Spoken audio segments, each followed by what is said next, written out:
Fleet Admiral Zixvala stared at the holographic display showing the shrinking borders of Talari space. Each red marker represented another colony lost to the Vex dominion. At this rate, their civilization would be gone within 5 years. "Admiral, a High Council is ready for you," said his aide, a young Talari whose skin had not yet developed the full iridescent patterns of adulthood. Zixvala nodded and straightened his uniform. The 4 thin tentacles on his back stiffened with tension as he walked into the council chamber. The 7 members of the High Council sat in their elevated seats, their expressions grim. "Admiral, your report, please," said Elder Kirnoth, the head of the council. "We lost the Netheri system yesterday. The Vex overwhelmed our defenses with a new type of drone ship. Our casualties were total." Zixvala watched their faces fall. "At current rates, we will lose our outer colonies within 8 months. The core worlds will follow soon after." "Is there no hope?"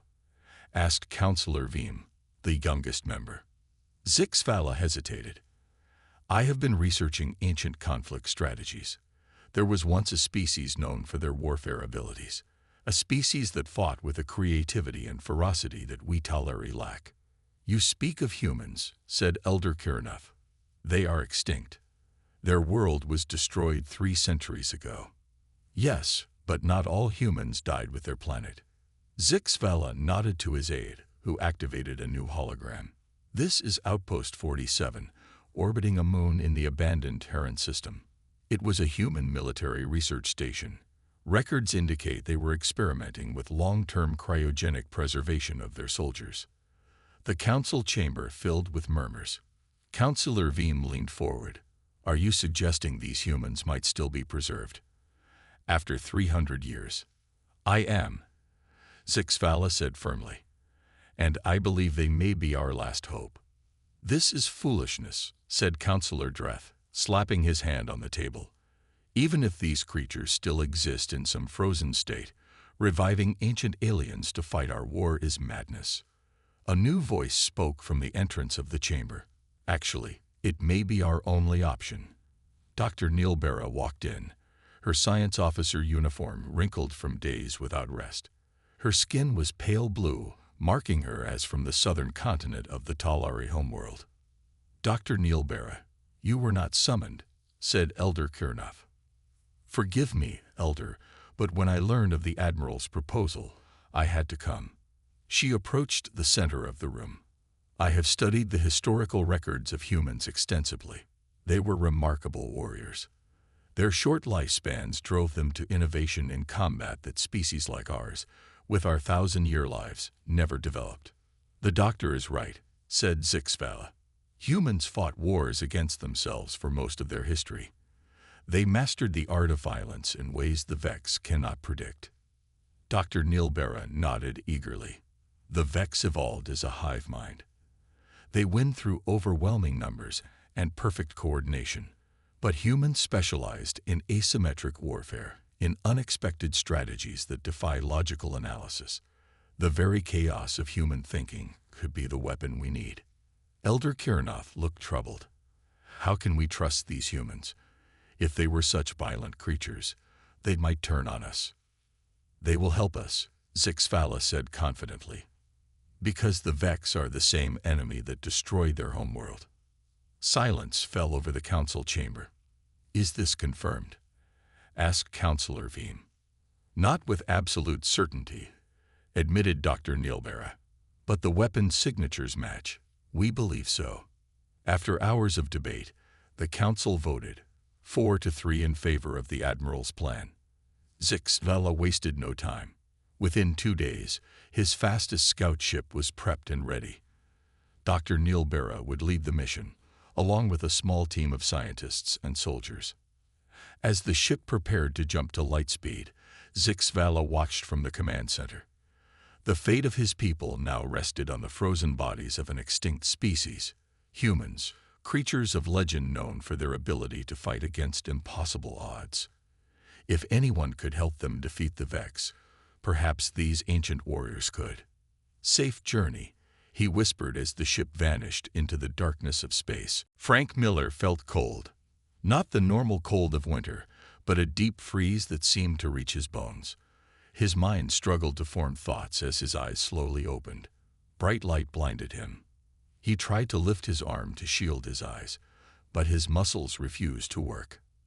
"The first one is waking up," said a voice unlike any Frank had ever heard. It was high-pitched and seemed to echo inside his head. Frank blinked several times. A face came into focus above him. It wasn't human.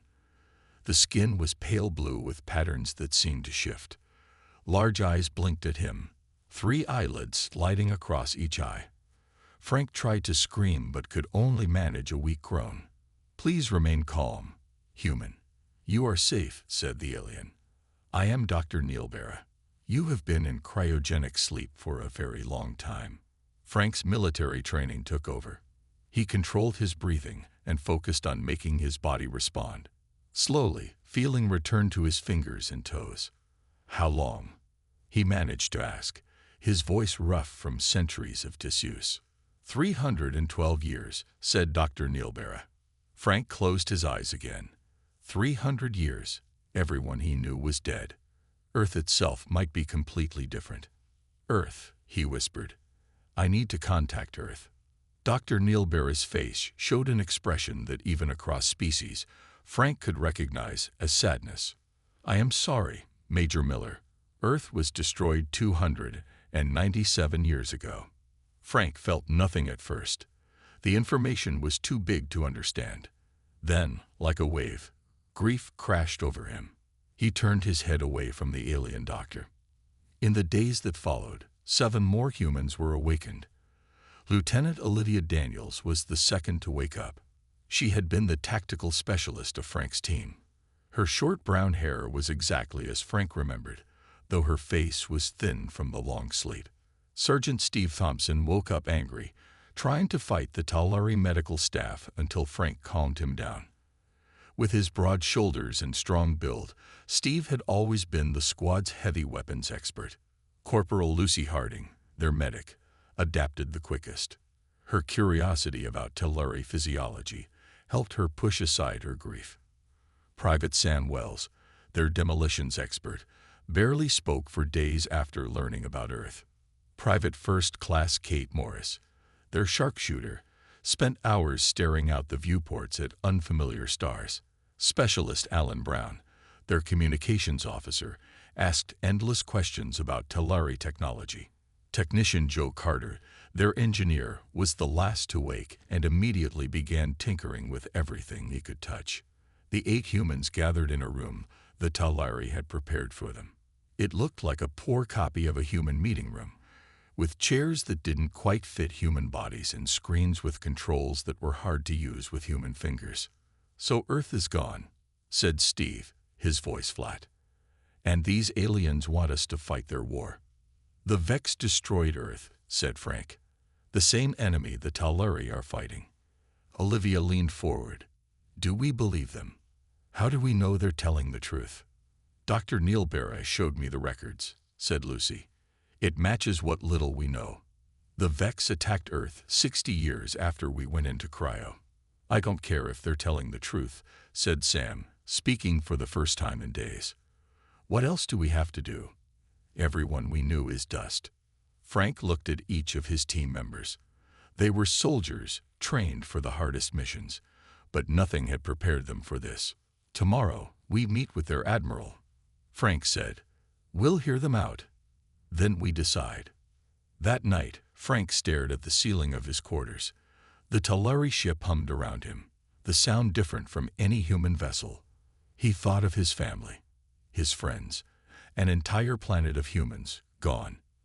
If these Vex were responsible, did he owe them some payback? Could 8 humans really make a difference in an alien war? Tomorrow would bring answers. For now, Frank closed his eyes, alone with memories of a world that no longer existed. The Talari command ship was massive. Frank and his team followed Dr. Neilbera through corridors filled with aliens who stopped to stare at them. Humans were creatures from history books to them. Some looked afraid, others curious. "They act like we're zoo animals," muttered Steve. "To them, we are walking fossils," said Lucy. extinct beings brought back to life. They entered a large room with a round table. Star maps covered the walls. Fleet Admiral Zixpala waited for them, standing tall with his 4 back tentacles, held straight in what Frank had learned was a formal posture. "Major Miller and team, thank you for coming," said the Admiral. His voice translator gave his words a metallic edge. "Please, sit." The chairs had been modified to fit human bodies better. Frank nodded his thanks as they sat down. "Let's be direct," said Frank. "Your doctor says you want us to help fight your war. Why would 8 humans make any difference?" Admiral Zixpala touched a control. The room darkened and a hologram appeared in the center of the table. It showed a massive fleet of strange ships, shaped like giant insects. "This is the Vex Dominion," said the Admiral. "They are a hive mind species.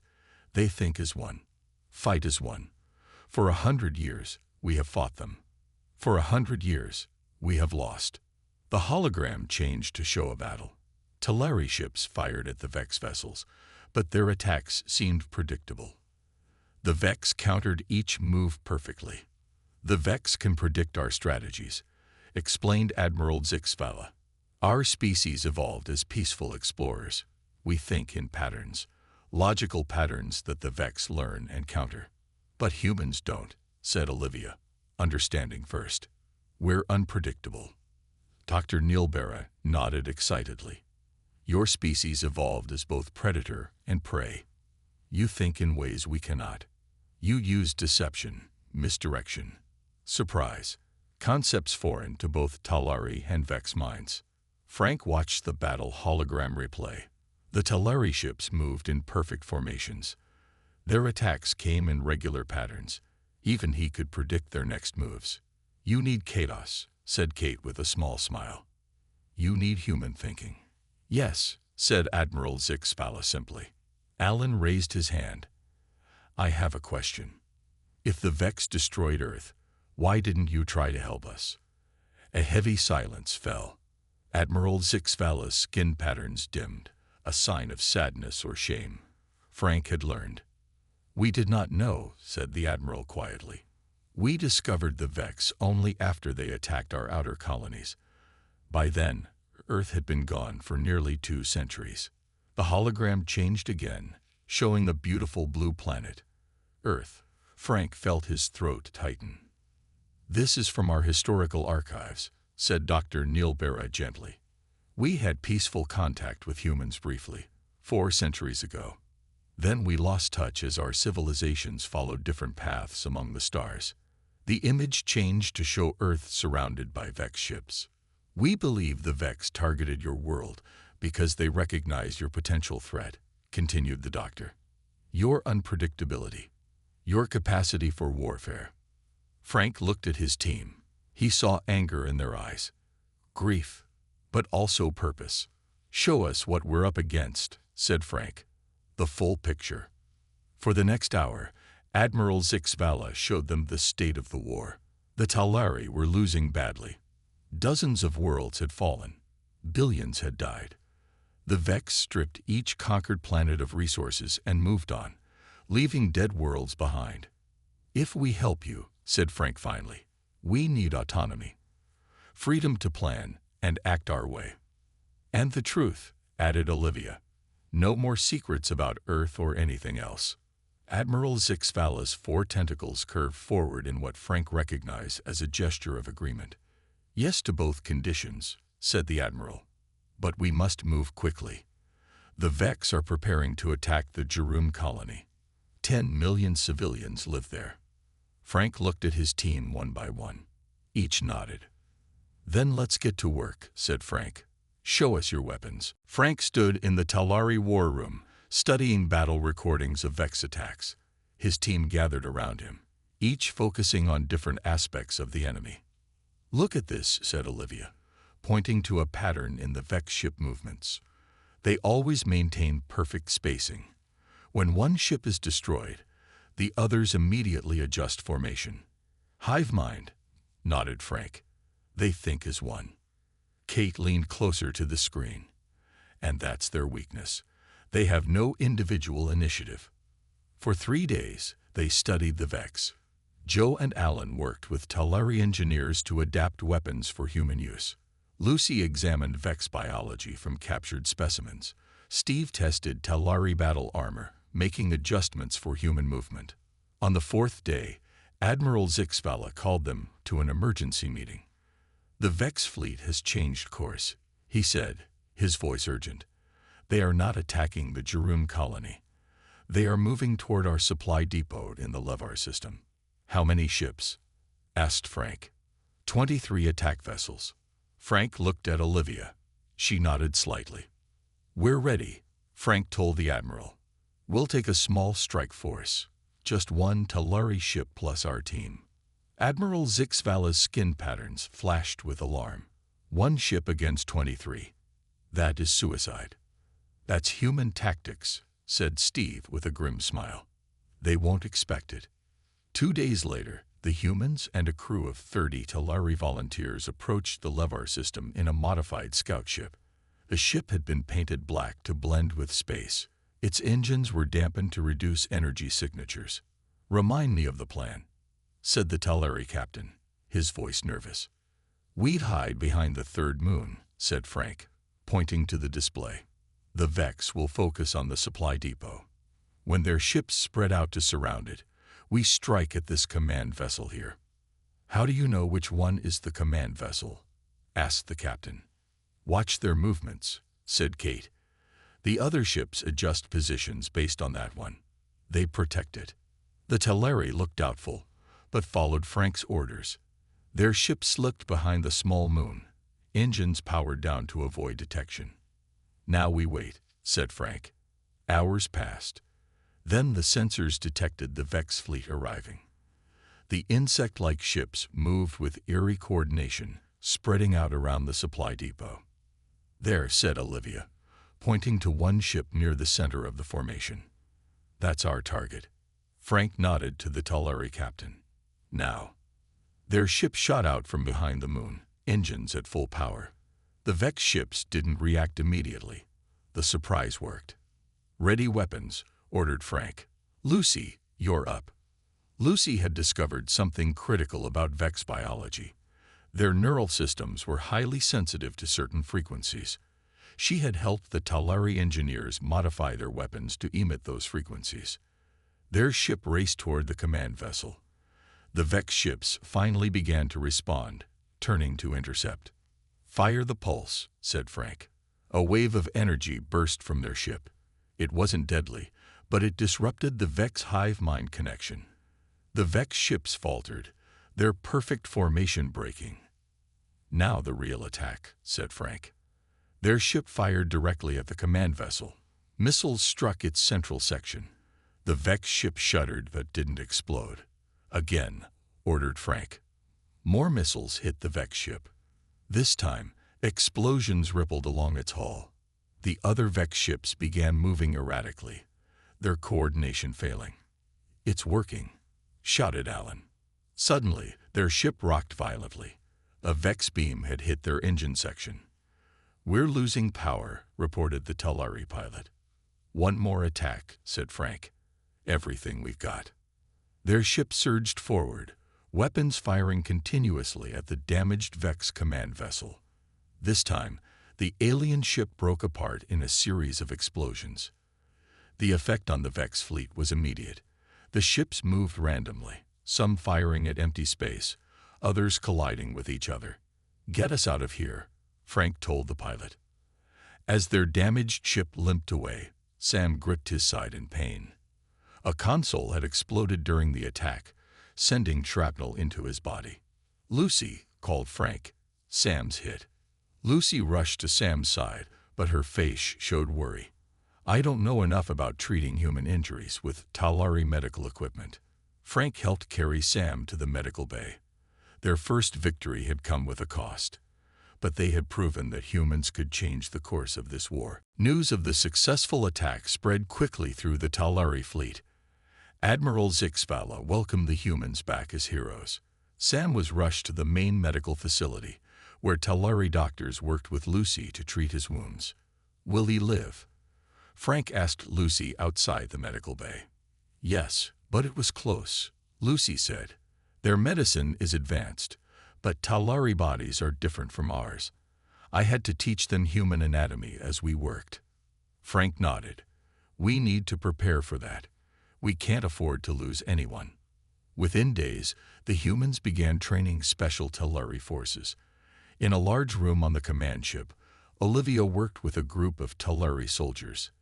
They moved stiffly, unused to the random tactics she taught. No, not in straight lines, Olivia said. Spread out. Be unpredictable. The Vex expect patterns. Nearby, Kate trained Talari in shooting techniques. The aliens had excellent vision, but lacked human instincts for leading targets and shooting from cover. Don't stand still, Kate told them. Shoot and move. Always keep moving. Steve worked with another group on hand-to-hand combat. The Talari were physically stronger than humans, but fought with formal movements that were easy to predict. Fighting isn't about beauty, Steve said as he demonstrated a quick, dirty move that dropped his Talari opponent. It's about survival. In the engineering section, Joe worked with Talari technicians to modify their weapons. Alan joined him, applying his communications expertise. The Vex communicate on these frequencies, Alan explained, showing data on a screen. If we can jam them, we disrupt their coordination. Joe nodded, already building a device. We could also send false commands on the same frequencies. Dr. Neil Barra watched the humans with fascination. She recorded their training sessions and studied them carefully. One evening, she invited Frank to her laboratory. I've been researching something, she said, her voice hesitant. About Earth. Frank's interest piqued. What about Earth? Dr. Neil Barra displayed ancient star charts. I believe the Vex attack on your world wasn't random. Look at this pattern of their expansion. She pointed to a series of dots representing conquered worlds. They went out of their way to target Earth. Why? Maybe they feared us, Frank suggested. You said our unpredictability was dangerous to them. Perhaps. Dr. Neil Barra looked troubled. But I haven't shared this with Admiral Zixpala yet. I need more evidence. Frank felt uneasy. We agreed to no secrets. It's not a secret. It's an unproven theory. Dr. Neil Barra's skin patterns shifted nervously. I don't want to create false hope or anger based on guesses. Frank didn't push further, but his suspicions grew. Were the Talari hiding something important about Earth's destruction? The next day, Sam rejoined the team, moving slowly but determined to help. He worked with Joe on creating explosive devices that could confuse Vex sensors. Admiral Zixpala called them to a strategy meeting. The mood was positive after their success. Your victory has given us hope, the Admiral said. For the first time in decades, we have pushed back the Vex. But they are adapting. Our spies report they are studying the battle recordings, trying to understand what happened. Then we change tactics again, Frank said. That's the human way. Never do the same thing twice. The Admiral nodded. We have identified 3 possible targets for your next mission. All are vital Vex supply lines. As they discussed options, Frank noticed Olivia watching Dr. Neil Barra with narrowed eyes. After the meeting, she pulled Frank aside. The doctor is hiding something, Olivia whispered. I saw her close files on her tablet when I approached earlier. She's researching Earth's destruction intensely. Frank sighed. I know. She has a theory she's not sharing yet. Should we confront her? Olivia asked. Not yet, Frank decided. Let's focus on the next mission, but have Alan see if he can access her research files. I want to know what she knows about Earth. As the humans prepared for their second mission against the Vex, the seeds of distrust began to grow. What were the Talari hiding about humanity's past? And would it affect their fight against humanity's ancient enemy? Alarm sirens blared throughout the Talari command ship. Frank and his team raced to the bridge where Admiral Zixpala stood before a large display screen. What's happening? Frank asked. The Vex have launched a major offensive, the Admiral said, his skin patterns pulsing with stress. They are heading directly for our homeworld. The screen showed hundreds of Vex ships moving in formation toward the Talari home system. It was the largest fleet they had seen yet. They're changing strategy, Olivia observed. Instead of taking colonies one by one, they're striking at your center. They fear what we can do together, said Steve. Our first victory scared them. Admiral Zixvala nodded. We have recalled all available ships to defend our homeworld. But it may not be enough. Frank studied the display. The Vex outnumbered the Talari fleet 3-1. A traditional defense would fail. We need something new, Frank said. Something they won't expect. For the next few hours, the humans worked with Talari commanders to develop a defense plan. Joe and Alan created communication jammers based on their study of Vex signals. Sam, still recovering from his wound, designed a series of space mines that would confuse Vex sensors. Their ships always maintained specific distances from each other, Kate explained, pointing to the display. If we can disrupt their formation, they become vulnerable. Lucy had made another discovery about Vex biology. Their neural systems can't process certain visual patterns. We can use this to our advantage. As the Talari fleet prepared for battle, Alan approached Frank privately. I got into Dr. Nilbera's files, he whispered. You were right. She's been researching Earth's destruction extensively. What did you find? Frank asked. Confirmation. The Vex deliberately targeted Earth, but there's more. Alan looked troubled. The Talari knew about it. Not the current leadership, but their ancestors. They received distress calls from Earth but decided not to interfere. Frank felt cold anger rising. They let Earth die. It was 3 centuries ago. Alan reminded him. Different leaders, different policies. But there's something else strange in her research. She's been studying human DNA intensely. Before Frank could respond, another alarm sounded. The Vex fleet had entered the Talari home system. It was time for battle. The humans split up to command different sections of the Talari defense. Frank joined Admiral Zixvala on the main bridge. Olivia led a group of small, fast ships designed to harass the Vex flanks. Steve commanded the heavy weapons platforms. Kate directed the newly trained Talari snipers in their modified fighters. The Vex are approaching the outer defense line, reported a Talari officer. Activate Sam's mines, Frank ordered. Thousands of small devices hidden among the asteroids activated, creating sensor ghosts that made the Vex ships adjust their perfect formation. Now the jammers, said Frank. Alan's devices began broadcasting contradictory commands on Vex communication frequencies. The Vex fleet's movement became less coordinated. Launch Olivia's strike teams, Frank commanded. Small Talari ships darted from behind moons and asteroids, attacking the disorganized Vex ships from multiple directions. The Vex struggled to adapt to the unpredictable attack patterns.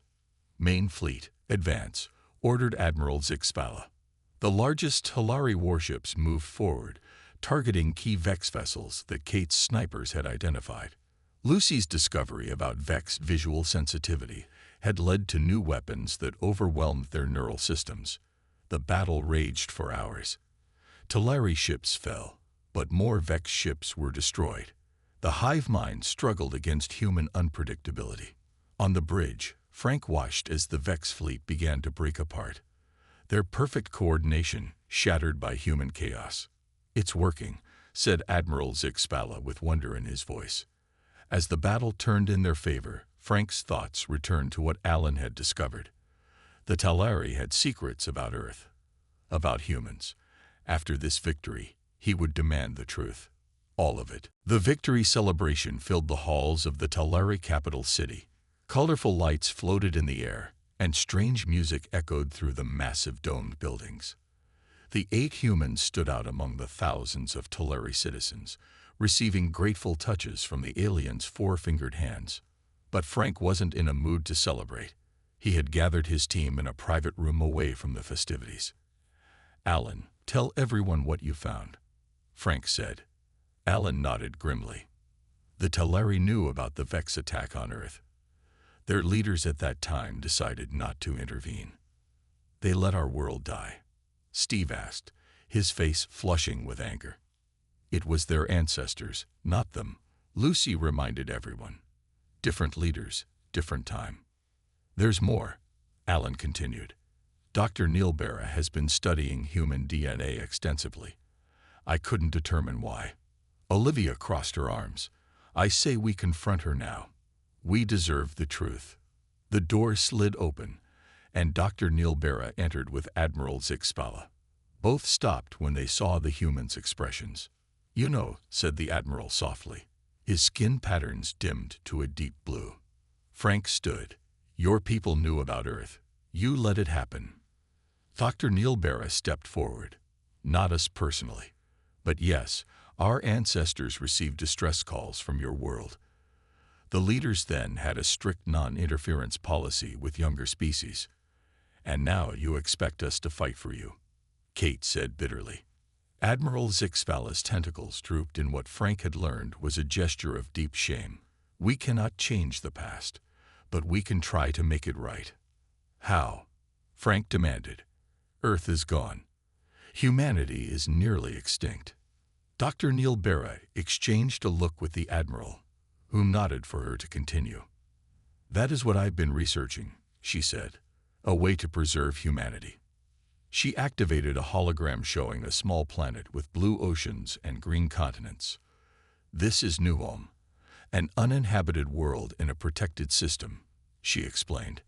It is remarkably similar to Earth's conditions. Sam frowned. What good is an empty planet to 8 people? Not just 8, Dr. Neil Barra said. When we found your cryogenic facility, we discovered more than just your team. We found a genetic repository, thousands of human DNA samples, preserved for research. The humans fell silent, absorbing this information. With your permission, continued Dr. Neil Barra, we could use this genetic material to restore a human population. Not immediately, but over time. Frank stared at the image of the planet. It wasn't Earth, but it could be a new home for humans. Why didn't you tell us this before? He asked. We wanted to be certain it was possible, Admiral Zixpala answered. The genetic work is complex. We needed to study your DNA first. But there's a condition, Dr. Neil Barra added. The Vex must be defeated. As long as they exist, they will hunt humans. They fear your species' potential. Alan looked up sharply. That's why they destroyed Earth, isn't it? They were afraid of us. Yes, confirmed the Admiral. Your unpredictability, your creativity in warfare, these abilities make you uniquely dangerous to their hive mind. Frank paced the room, thinking. Their anger at the past was justified, but looking forward mattered more. If they helped defeat the Vex, humanity might have a future again. What's your plan? Frank finally asked. Admiral Zixpala displayed a new hologram showing a distant star system. Our intelligence has located the Vex central nexus. Their hive mind has a physical center. If we can destroy it, the entire Vex collective will collapse. A suicide mission, Frank noted, studying the heavy defenses around the system. Likely yes, admitted the Admiral. But with your human tactics, there might be a small chance of success. Frank looked at his team. They had already lost everything. What more did they have to lose? We'll need a ship, Frank said. The fastest you have. You'll do it? Asked Dr. Neil Barra, her large eyes blinking rapidly. Frank nodded slowly. For Earth. And for a new beginning. The Teleri stealth ship cut silently through space. It was their smallest and fastest vessel, painted completely black with special materials that absorbed sensor scans. Inside, the 8 humans made final preparations. We're approaching the outer defense line, said Olivia from the pilot's seat. The Teleri had taught her how to fly their ship, impressed by how quickly she learned their controls.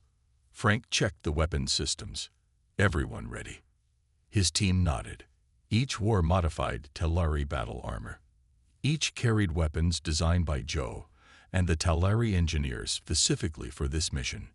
"I still can't believe we're doing this," said Sam, checking his explosives one last time. 8 humans against the entire Vex civilization. 7 billion humans couldn't stop them before, said Kate quietly. But they weren't expecting us then. Alan monitored the communication systems. No sign they've detected us yet. The jamming field is working.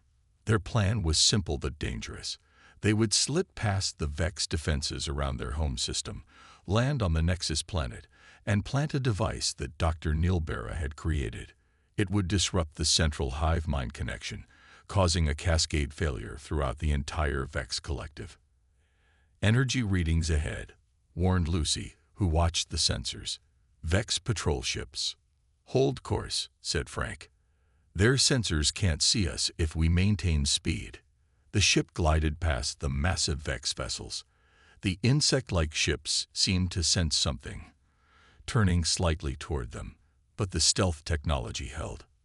"We're through the first line," reported Olivia, approaching Nexus planet. The planet loomed ahead, covered in metallic structures.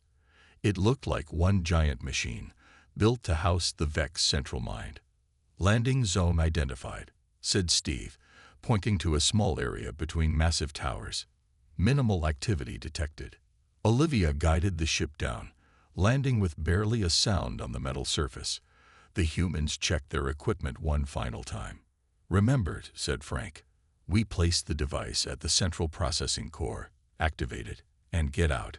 We have 30 minutes before it triggers." They opened the ship's hatch and stepped onto the Vex homeworld. The air was breathable but smelled of metal and electricity. They moved quickly between structures, avoiding Vex drones that floated past. Alan led the way, following the energy signatures that would lead them to the central core. Twice they had to hide as Vex workers passed by. The alien creatures moved with perfect coordination, unaware of the humans in their midst.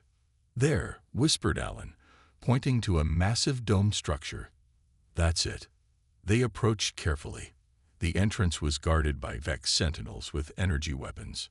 "Time for a distraction," said Sam with a grim smile. He moved off to the side, placed a small device, and activated it. The explosion came from half a kilometer away, drawing the attention of the guards. The humans slipped inside the dome. The central chamber was enormous. In the middle stood a pulsing crystal structure that stretched from floor to ceiling. Energy beams connected it to smaller crystals throughout the room. "The Nexus," breathed Lucy, "the center of their hive mind." "Defensive measures," warned Frank as alarms began to sound. "They know we're here. Move fast." Joe rushed forward with the disruption device. As he attached it to the base of the crystal, Vex guards poured into the chamber. "Cover him," shouted Frank. The humans formed a defensive circle around Joe. Their weapons fired, dropping Vex guards one after another. But more kept coming. "Done," called Joe as the device began to pulse with energy. "Fall back to the ship," ordered Frank. They fought their way out of the chamber. Sam was hit in the leg by a Vex weapon. Steve carried him as they ran. Kate provided covering fire with deadly accuracy. As they reached their ship, the ground began to shake. The disruption had started early, affecting the planet's systems. "Everyone in," Frank shouted. They piled into the ship as structures began collapsing around them. Olivia started the engines. "Hang on." The ship shot upward, dodging falling debris. Behind them, the Nexus facility began to implode. In space, they watched as the Vex ships around the planet began drifting aimlessly. The hive mind was failing. Vessel crashed into vessel as coordination vanished. "We did it," said Alan softly. "We really did it." As they set course back to Tulare space, Frank looked at his team. Each bore wounds and exhaustion, but also pride. They had avenged Earth. They had given humanity a future. "Let's go home," said Frank. "Not to Earth, that was gone forever, but to a new home where humanity would have a second chance."